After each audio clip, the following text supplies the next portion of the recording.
Hi అండి. అందరూ ఎలా ఉన్నారు?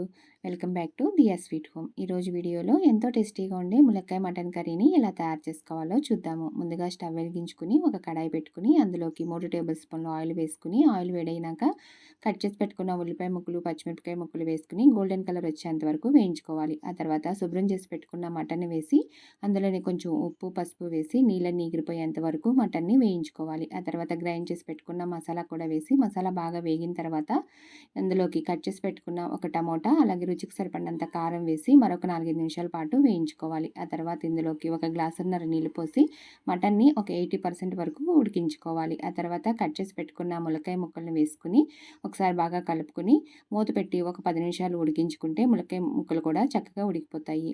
ఇప్పుడు ఇందులోకి కొంచెం గరం మసాలా, అలాగే కొంచెం కొత్తిమీర వేసి స్టవ్ ఆఫ్ చేసుకుంటే ములక్కాయ మటన్ కర్రీ రెడీ అయిపోయినట్లే. ఫుల్ వీడియో కావాలంటే మన ఛానల్లో ఉంది, ఒకసారి చెక్ చేయండి.